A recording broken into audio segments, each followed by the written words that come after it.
Hi, I'm Masahiro Sakurai. Today I'd like to introduce you to the new Super Smash Bros. Game for the Nintendo Switch. Many fighters have appeared in the series. I'm sure you're all eager to find out who will be joining the roster this time. Please, take a look.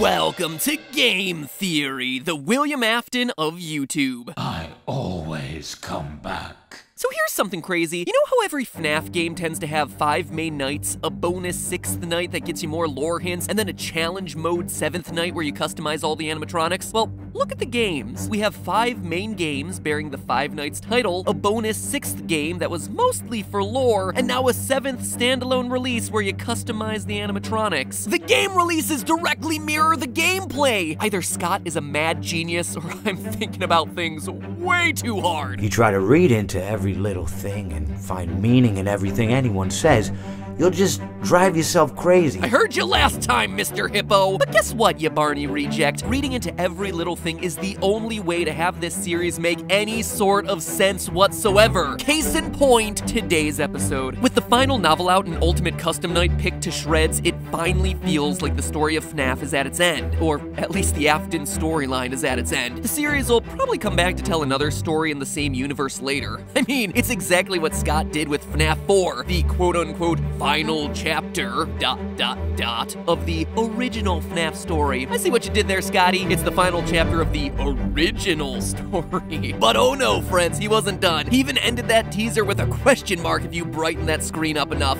Man, Scott, you really wanted to leave the door open for more games in the series, didn't ya? You were milking it more than I was. Or, I guess we're both milkmaids at the teat of Freddy Fazcow. Anyway, as they say in Fnaf World, the pieces are in place for us. So it's time to take one final step back and put every single one of those pieces together into this, my final timeline for the final Fnaf game. Though, let me save you some work. If you brighten the image you see on screen right now, you'll see that there's a question mark there, since, you know, I always come back. And if he comes back, well, I gotta pull myself a Samurai Freddy and pursue the anime Fox of Truth wherever it may lead. Let's do this! Now, putting together a final timeline of events for this series is incredibly challenging and requires us covering a lot of really minute details from literally every element the series has ever released. This is my longest, most involved theory in 7 years, covering every square inch of the series. So fair warning that this episode is not for the faint of heart. It is extreme. A way for me to simultaneously flex my knowledge of the minutiae of this series, all while trying to come up with a satisfactory answer to pretty much every question it has ever thrown our way. And of course, there are some questions that don't have clean answers, which I'll be calling out for you as I go. So for those of you who want to take the challenge and attempt a timeline on your own, let me first explain my thought process. As I was writing this episode, there are 3 hard and fast rules that I applied. First, it's important to note that I put greater emphasis on information that was released more recently in the series. While, yes, everything in the series is important, by Fnaf 4 and even more so Sister Location, we can assume that Scott had a complete picture of the story in his mind. It's easy to forget that Fnaf 1 was going to be Scott's final game after years of trying to be a game designer and hitting dead ends. Do you really think that he imagined a lore so deep that it would cover 8 games, 5 books, and countless teasers? That he predicted his story would be so massively popular that it would involve undead purple people way back when we were all just making memes about Foxy Swiggity Swooty coming for that booty? Probably not. So it's safe to assume that the newest information we're getting in the games is the most accurate in pointing to the final story he's looking to tell. So that's rule number 1. Rule number 2, adhering to key dates and events. Now, there isn't much that's certain in this story. story, which means that the things we do know must serve as fixed points that the other details fit around. We know for a fact from FNAF 1 phone calls that the animatronics are allowed to walk around freely until the bight of 87. We know from FNAF 3 calls that the golden spring-lock suits are eventually retired to a back room after a tragedy at a sister location, the FNAF 4 bight, which itself takes place in 1983. FNAF 3 also tells us that at some point William Afton tries to dismantle the robots, whose spirits rebel, causing him to become Springtrap, eventually getting himself sealed up behind a wall until the workers at Fazbear Fright discover his body and set him loose again. Details like those have to be our guideposts if we're having any hopes of getting anywhere in the story. And lastly, rule number 3, realizing that this isn't just a simple linear timeline. It's clearly established in the games that multiple Fazbear locations exist at the same time, and that the events in one affect what happens in other locations. For proof, just look at Phone Guy in FNAF 3. Welcome to your new career as a performer/entertainer for Freddy Fazbear's Pizza. Right now we have 2 specially designed suits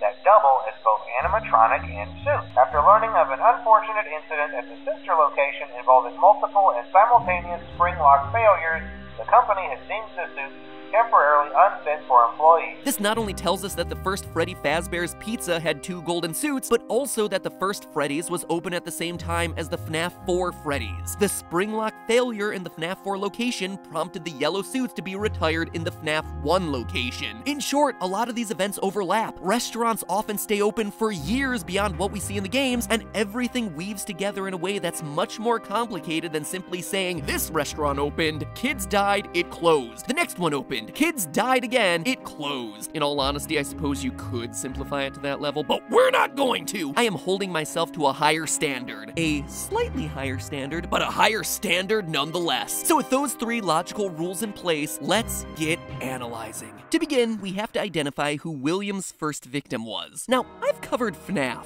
a lot, but in all my theories, one thing has remained consistent since FNAF 2, that the puppet was first, Henry's daughter. She is the character who gives life to all the other animatronics, so it would just make sense for her to be victim numero uno. But outside of that, it's always been just an assumption. And now that we've seen the event actually take place in the games, I think I've been wrong about it this entire time. Think about it. We have proof that William kills Henry's daughter in FNAF 6, but as I talked about in a previous theory, we see that later that night, Afton goes to a place called Junior's where he's turned away at the door. Now, why would Scott show us this? FNAF 6 was all about tying up loose ends. He's not just gonna throw in a random bar to establish that the Mustard Man is an alcoholic or anything. He's doing it to establish a timeline. The only time we hear of anyone being turned away from any building for any reason in this series is in FNAF 2. From what I understand, the building is on lockdown. No one is allowed in or out, especially concerning any previous employees. And the name Juniors makes sense in Scott's classic way of giving us clues that are meant to clarify things, but really just end up confusing all of us. Remember, FNAF 2's location is the Grand Reopening, a second Freddy Fazbear's Pizzeria location, a junior location, if you will. And lastly, to further solidify the puppet coming later in the timeline, remember why Freddy's closed in the first place. It wasn't due to murders or animatronics going haywire. According to the FNAF 1 newspapers, people just got weirded out by a place where kids disappeared. Quote, after a long struggle to stay in business after the tragedy that took place there many years ago, Freddy Fazbear's Pizza has announced that it'll close by year's end, end quote. This all means that the missing children's incident where 5 kids go missing at a Freddy Fazbear's Pizza must be the first event of the timeline. William Afton uses the Spring Bonnie suit to lure 5 kids to the back, employees-only safe rooms that we hear about in FNAF 3, hiding their dead bodies in the animatronic suits. We can even figure out the order of who was killed when based on clues hidden in Ultimate Custom Night. We know with 100% certainty that Chica was first based on one of her death lines. I was the first. I have seen everything. That's about as explicit as you get with these games. From a storytelling standpoint, I hate that Chica's first because it really should have been Golden Freddy, so he could be the first spirit killed and the final spirit to haunt Afton in Custom Night, but whatever. Chica, aka Susie, is death number 1. She's lured away by Afton, telling her that her dog died. We see it in FNAF 6's Fruity Maze. We also read about it in the 4th closet. Quote, beside them was a little girl with blonde curls. I heard Daddy say he was hit by a car, but I knew it wasn't true. Bonnie told me it wasn't wasn't true. He said he found my puppy. And did he take you to your puppy? He took me, but I don't remember. My name's Susie. We even hear about it in the Chica anime cutscenes from Custom Night. I told him that someone ran over his dog in front of my house. Jeez, Scott, I know we were all looking for answers, but man, you beat that one over the head, didn't ya?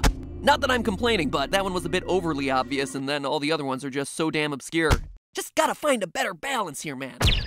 From there, we know that 4 other kids get taken and stuffed into suits. We know their names based on the gravestones at the end of FNAF 6. Gabriel, Fritz, Jeremy, and Grass. Hey, who are we to judge what other people name their kids? Probably some celebrity's kid. Oh, you must meet my children. This is Apple, Audio Science, and Grass. All joking aside, though, loyal theorists will remember this last grave was giving me a lot of trouble during a past theory. You see, this book, the FNAF Survival Logbook, holds a ton of reveals about the franchise, but they're all hidden in code. Some I was able to deduce, some left me stumped. But a few hours after releasing my video covering the book, the mystery was solved by the brilliant deduction of game theorist subreddit user DPowerful1. DPowerful1 used the numbers that I had found, 52, 39, 15, 7, 2, 10, 11, 8, and 11, and put them not into an alphabet grid for ciphers like I'd been doing and like the book was clearly hinting towards, but instead put them into the word search, of all places. Using the numbers as coordinates in the word search, you could spell the name Cassidy, a name that must belong to Golden Freddy based on the repeated use of Golden Freddy's signature line of "It's me" throughout the book, the gravestone imagery which lines up with the 5th mystery gravestone at the end of FNAF 6, and a mention of Cassidy in the final FNAF novel, The 4th Closet. And that would be more than enough proof, but it's not all. In the novel, Cassidy is described as a girl with black hair. And what do we see in the logbook? The puppet giving cake to a little girl with black hair. The only human child in the logbook, no less. And it's happening on a page talking about your happiest day. A direct reference to the happiest day minigame from FNAF 3, where the puppet gives cake to Golden Freddy in an effort to release its soul. You can even hear a girlish laugh every time Golden Freddy is summoned way back in FNAF 1. Literally everything about this reveal lines up. Everything, of course, except for the pronoun of he being used to talk about the one you should not have killed throughout Custom Night, which, as we established last episode, is referring to Golden Freddy. But consider this, Golden Freddy is a male character. He's Freddy Fazbear, he's Fredbear, regardless of the spirit that possesses it. So the gender confusion works here. Scott even used that to his advantage in the casting call, where he was specifically looking for auditions where, quote, the gender should not be immediately clear. It should work as either a young boy or a young girl. FNAF, teaching kids that gender is fluid, but only if you spend 4 years picking apart its obscure lore. Yeah, by the way, FNAF is 4 years old this August. It's crazy, right? Wow, I've been doing this for a long time. The last thing to say about Golden Freddy is proving that he gets possessed here, at the first Freddy Fazbear Pizza location rather than in FNAF 4 like most of us have assumed in the past. You see, in Ultimate Custom Night, you get an item called a death coin that can eliminate one animatronic from the game. But if you use it on Golden Freddy, you don't eliminate him from the game, you just get jump scared by Fredbear, and then hear some strange sounds. Oh!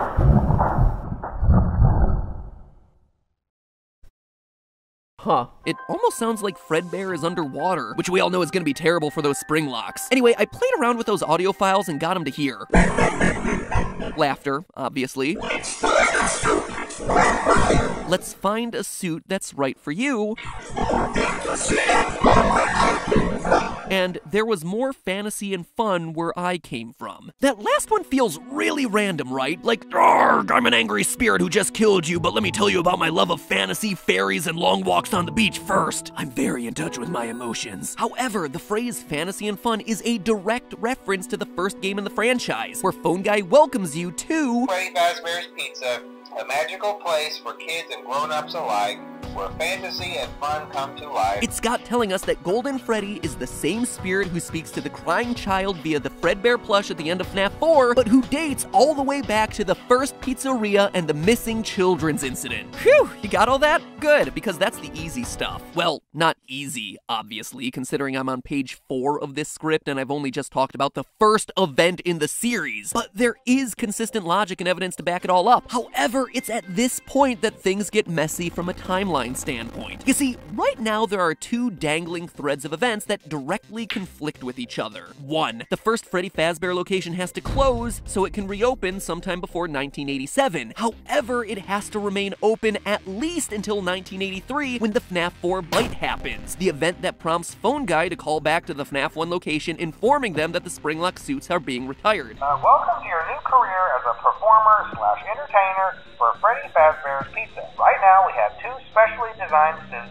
that double as both animatronic and suit. After learning of an unfortunate incident at the sister location involving multiple and simultaneous spring lock failures, the company has deemed the suits temporarily unfit for employees. This is important because Phone Guy later makes a point of saying that the Spring Bonnie suit is still being moved. Management has also been made aware that the Spring Bonnie animatronic has been noticeably moved, which implies that Afton is still using it to kill kids, aka the missing children's incident is still going on even after the Bight of 1983. That would all be fine except for point number 2. According to Hand Unit and Sister Location, Circus Baby's Pizza World is opened after Freddy Fazbear's is closed. Due to the massive success, and even more so the unfortunate closing of Freddy Fazbear's Pizza, it was clear that the stage was set, no pun intended, for another contender in children's entertainment. Again, this wouldn't be a problem if it wasn't for the empty girl's bedroom that we see in FNAF 4. As we established in a previous episode using the FNAF survival logbook, the crying child is Michael Afton, which would make this his sister's room, Elizabeth Afton, the girl who gets herself clawed and goes on to possess Baby on the opening day of Baby's Pizzeria. That's why she's missing and why her room is empty. But that can't happen if Freddy's is still open, and Freddy's can't be closed until the Bight of 83 causes the spring locks to be retired so that Phone Guy can make his call. You see the problem there? Do you understand why creating a timeline of all this stuff is so darn complicated? Anyway, to move forward, we have to apply rule number 1 that I talked about earlier and throw out some of the Phone Guy information in order for the events to work. Freddy Fazbear's first location closes in the aftermath of the missing children's incident. With no pizzeria to serve as his murder den, Afton tries to launch a new restaurant, Circus Baby's Pizza World. It's important to note that this is an actual restaurant and not the underground rental service you see in Sister Location. We'll get to that one much later. Based on the name, we can be confident that this place has a clown aesthetic, which makes it likely that all the animatronics who don't fit into the Freddy Fazbear series of restaurants were made specifically for this place. The Mini-Renas, Balloon Boy, JJ, Dee Dee, and of course, the star attraction, Baby. Notice how they all even look alike. However, on day 1 of the restaurant opening, Elizabeth, Afton's daughter, finds herself alone with Baby and gets herself clawed. We know that it's closed on day 1, both from Baby's story and Sister Location. Did you know that I was on stage once?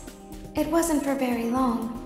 Only one day. And from this hidden news story about a supposed gas leak posted on Scott's website in the lead up to the release of the game. This in turn explains a lot of the weirdness going on in FNAF 4. Why Elizabeth's room is empty. Why Michael Afton has nightmares of animatronics with stomach mouths. And why William locks Michael in his room and has so many surveillance cameras following him around. He doesn't want what happened to his daughter to also happen to his youngest son. You see why it's so important for Circus Baby's Pizza World to happen before the events of FNAF 4? Before 1983? A lot of pieces fit in place if it does. Anyway, in the aftermath of the tragedy, he buries Baby and most of the other humanoid characters underground in a facility that we'll eventually explore in Sister Location. The rest go on to the new and improved Freddy Fazbear's Pizzeria, which is set to reopen. But first, running parallel to all of this, and I mean all of it, is Fredbear's Family Diner. Not the sister location we visit in the game Sister Location, but the only sister location actually called a sister location by Phone Guy during his FNAF 3 calls about spring locks. An unfortunate incident at the sister location. We know for a fact that Fredbear's Family Diner is the FNAF 4 location based on this purple hat teaser that came out with the release of the game. Brighten the image, look down in the bottom right-hand corner and fill in the blanks and you get yourself property of Fredbear's Family Diner. We also know that it should fit here in the timeline because of one small detail that Scott made note of with the release of FNAF 4's Halloween edition. While Nightmare Puppet and Nightmare Mangle weren't canon, he made it clear that Nightmare Balloon Boy was. Now, if I'm right about Circus Baby's Pizza World and the red-cheeked design of its characters, then the crying child would have come across Balloon Boy. He existed at this point in the timeline. But because both the puppet and Mangle don't exist until the FNAF 2 location, neither of them would be appearing in his nightmares. Therefore, not canon. Therefore, the timeline continues to make sense. So at this point, we know how the story goes. William is working there as what appears to be a suit technician. Michael Afton, aka the crying child, has witnessed his friends and maybe even his sister get killed. I mean, he's even locked in the supply closet with what appears to be the body of Golden Freddy. Safety is top priority at Freddy Fazbear's Pizza, which is why the classic suits are being retired to an appropriate location while being looked at by our technician. At the end of the week, at his birthday party, he gets shoved into Fredbear's mouth by his brother, and crunch! He dead, son! The spirits of his dead friends, all 5 of them, remind them that they're still here for him, and the whole incident goes down in history as the Bight of 83, based on both the TV Easter egg in Fnaf 4 and the code in Sister Location's secret room. Oh, but again, it's here that we hit another little wrinkle. You see, in the Fnaf survival logbook, it asks Michael whether his favorite ride was the carousel, a feature that was only present in the Fnaf 2 restaurant. This also coincides with my hypothesis earlier about the Midnight Motorist minigame and Juniors being another name for Freddy's version 2. It would make sense that that place that he's going to is indeed him running out to the new Freddy Fazbear's location. But we know Michael gets bit in 1983 and that the Fnaf 2 location is open in 1987 based on the paychecks you see in the game. Fortunately though, there's an elegant solution this time. The Fnaf 2 location is just open earlier than we thought. Remember, Fredbear's Family Diner being open doesn't preclude a new Freddy's location from also being open at the same time. The new and improved Freddy Fazbear's Pizzeria is just open earlier than we all thought, at least as early as 1983, and continuing through 1987 when a new series of murders happens and the Bight of 87 gets it closed down. This all allows Michael to visit that place again, have the carousel be his favorite, but still die in 1983. Because William doesn't want to lose another child, especially since he's in his own killing spree, he puts security cameras everywhere and uses the illusion sound discs first introduced in the Twisted Ones novel to scare Michael away from the restaurant. That's what he means by he'll be sorry when he gets back. William is intentionally locking him in his room, giving him nightmares, hence why Michael is so scared by the time we see him in Fnaf 4. Additionally, Ultimate Custom Night proves that the nightmare animatronics are just that, nightmares, illusions. This time, there is more than an illusion to fear.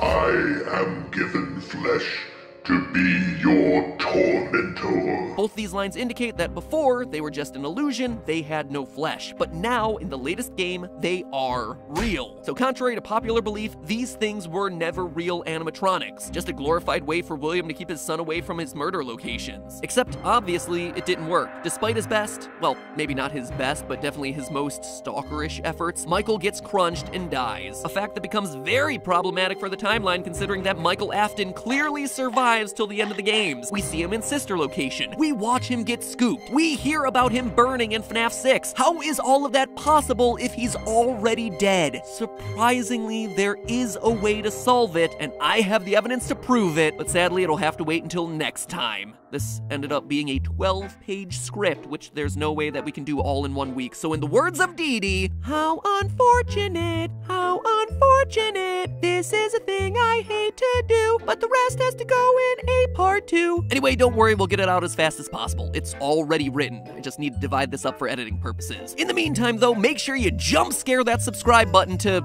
well, who knows what it does at this point, but it makes me feel good about the effort I put into this video, which is really nice, so make me feel good. It also improves the likelihood that you're gonna see the conclusion of this episode, which is even better. And in the meantime, if you missed my last FNAF theories, well, watch the ones from FNAF 6, linked on screen right now. You'll need them to really understand part 2 of this theory when we get into the more recent events. Now, if you'll excuse me, remember, that's just a theory. A game theory. I've gotta go roll into recording part 2 right now, so I'm gonna go do that. Yeehaw! Final FNAF theories! Anyway, now that we've spent an entire episode chronicling the fictional deaths of 10 to 12... Oh, no, I forgot the puppet, so that brings it up to a baker's dozen of 13! Now that we've accounted for all those children's heinous murders, let's talk about security. No, really, as it turns out, you don't need a human-sized security puppet wandering around your house to keep you safe, but you could probably use a VPN. They're smaller, they require less maintenance, and they are like 100% less murdery. Conveniently, the sponsor for today's episode is NordVPN, which, if you've never used a VPN before, is a great place to start. I've talked about online security and VPNs in a lot of other episodes, from the whole Watch_Dog series to a full episode of Game Lab where I hung out with real-world hackers. If you haven't seen those, you should probably check them out because they're what started my interest in using VPNs to begin with. Before that, I didn't really even know what a VPN was, but the short story about them is that they're a program that redirects all the data that comes in and out of your computer from the internet, thereby making it a lot harder for someone to hack you, or for other malicious stuff to happen to your devices. It's basically like your own personal internet filter. And there are two things that I like a lot better about Nord than other VPNs, because, like I said, after those Watch_Dogs episodes, I've tried a bunch. First, Nord allows you to connect 6 devices with just one subscription, meaning that you don't have to feel wonky about connecting to public Wi-Fi anymore, whether it's using your computer at McDonald's or your phone at Wendy's. I just really like fast food and the internet, and the combination of both those things, okay? Second, the Theorist team and I actually tested Nord's connection speeds relative to other VPNs that we've tried in the past, and objectively, it's way faster. As you can imagine, I go through a heck of a lot of internets working on these episodes, so to me, that was the single most important thing about a VPN. So if you've been worried about connecting to a sketchy Wi-Fi network somewhere, if you have roommates who are fast and loose with your home internet password, or you just want a little bit more protection for all your personal information, get yourself some peace of mind and check out Nord. There's a link to them down in the description below, so click it down there, or simply head to nordvpn.com/MATPAT, where they're having a huge discount off of their subscriptions with our code. Seriously, it is almost 80% off, which is massive. So go and do it now. Protect yourself the Theorist way. Hackers are way scarier than animatronics. I don't know what you're still waiting for. Security Puppet was not effective. I mean, look at how many kids still died. What were they thinking?